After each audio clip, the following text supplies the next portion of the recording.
કહેવાય છે કે ભારત દેશ એ ભક્તિ, શક્તિ, આસ્થા સાથે જોડાયેલો દેશ છે. સાધુ સંતો ભગવાનના શિષ્ય ગણાય છે. સાધુ સંતો હિન્દુ ધર્મમાં આધ્યાત્મિક ત્યાગનું જીવંત પ્રતીક હોય છે. તેઓ સંસાર છોડીને મોક્ષની શોધમાં પોતાનું જીવન વિતાવતા હોય છે અને તેઓ ધર્મ અને સંસ્કૃતિના રક્ષક હોય છે. પરંતુ આ રક્ષક જ જો ભક્ષક બની જાય તો?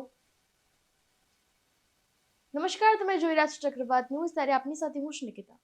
જી હા, આજકાલ એવા કિસ્સાઓ બની રહ્યા છે, એવી ઘટનાઓ સામે આવી રહી છે કે હવે તો આવા કળિયુગના સમયમાં સાધુ સંતો પર પણ વિશ્વાસ કરવો ખૂબ જ અત્યારે અઘરો થઈ ગયો છે. અત્યારે એટલા બધા ઢોંગી એવા બાવાઓ અને સાધુઓ નીકળી પડ્યા છે અને કહી શકાય કે લોકોની આસ્થા અને ધર્મ પ્રત્યેની જે ભાવનાઓ છે તેની સાથે ચેડા કરતા હોય છે. રોજ બરોજ આપણે જે ભુવાઓ અને ભૂઈ માતાઓની જે આપણે ઘટનાઓ જોઈએ છે તે તો છે જ, પરંતુ હવે અમુક એવા સાધુઓની ગેંગ તો નહીં કહું, પરંતુ અમુક એવા જે બહેરૂપિયા હોય છે કે જે સાધુ સંતોનો પહેરવેશ પહેરીને આવી રીતે અપહરણ કરવા આવતા હોય છે. ત્યારે તે આસ્થા અને ધર્મના નામે આ રીતે તેનો દુરુપયોગ કરે છે.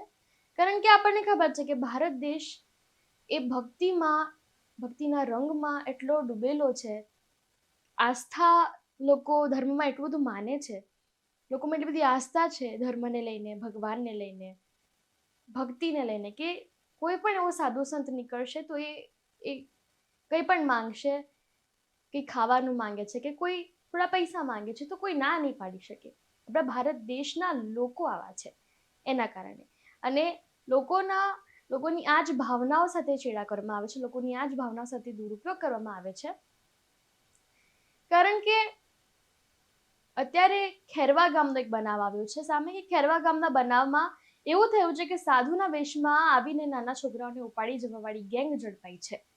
જેમાં એક બાળકને, એક જે સાધુ છે, જે આવી રીતે બહેરૂપિયો જે આવ્યો હતો અપહરણ કરવા માટે, તે ઉપાડીને જ લઈ જાય છે, અપહરણ કરી લઈ જાય છે બાળકને. ત્યારે બાળકના પિતા પોતે સામે આવી જતા આખો ભાંડો ફૂટી જાય છે અને સમગ્ર ગ્રામ દ્વારા તે અપહરણ કરનારને પકડીને મેથી પાક પણ તેને આપવામાં આવે છે. ત્યારે સાચી હકીકત જાણવા મળે છે અને પોલીસને હવાલે તેને કરવામાં આવે છે. અત્યારે લોકોને પણ એ જ અપીલ કરવામાં આવે છે કે જ્યારે તમને કોઈ આવા લોકો ઉપર કે આ વ્યક્તિઓ ઉપર શંકા હોય ત્યારે તમે કાયદો તમારા હાથમાં ના લો. આ રીતે એના પર હુમલો ના કરો, મારપીટ ન કરો, પરંતુ તરત તમે પોલીસને જાણ કરો. જ્યારે પણ તમારી આસપાસના વિસ્તારમાં આ રીતના ટોળામાં 3 થી 4 લોકો આવી રીતે સાધુ સંતોના ગેટઅપમાં કે પહેરવેશમાં જ્યારે ત્યાં આગળ ફરતા દેખાય તમને, અને ખાસ કરીને લાગે કે એમનું ટાર્ગેટ નાના બાળકો છે, એવી કોઈ એમની હરકતો તમને એવી લાગે, શંકાસ્પદ લાગે, તો તમે તુરંત જ પોલીસને જાણ કરો. ના કે તમે કાયદો હાથમાં લઈને તેને મારો અને તેની સાથે મારપીટ કરો, તેના પર હુમલો ન કરો. કારણ કે ઘણીવાર એવું પણ થતું હોય છે કે જે હકીકતમાં સાચા અર્થમાં સાધુ સંતો નીકળતા હોય છે, કે જેમના મનમાં આ રીતનું કંઈ જ હોતું નથી, આ રીતના મનમાં એમને કંઈ અપહરણ કરવાનો કોઈ ઈરાદો હોતો નથી, એ લોકો આવા નિર્દોષ સાધુ સંતો પણ આમાં ક્યાંક ને ક્યાંક ભોગ બનતા હોય છે. ત્યારે આવી ઘટનાઓ અત્યારે વધી રહી છે. ત્યારે વિશ્વાસ કરવો બધા ઉપર અત્યારે અઘરો પડી રહ્યો છે. પરંતુ લોકોને એ જ અપીલ છે કે તમને આવી કોઈ પણ શંકા લાગે આવા વ્યક્તિઓ ઉપર, તો તમે પોલીસમાં જરૂરથી જાણ કરી શકો છો. વિષ્ણુ ઠાકોર સાથે ચક્રવાત ન્યૂઝ, અંબાઘાટા.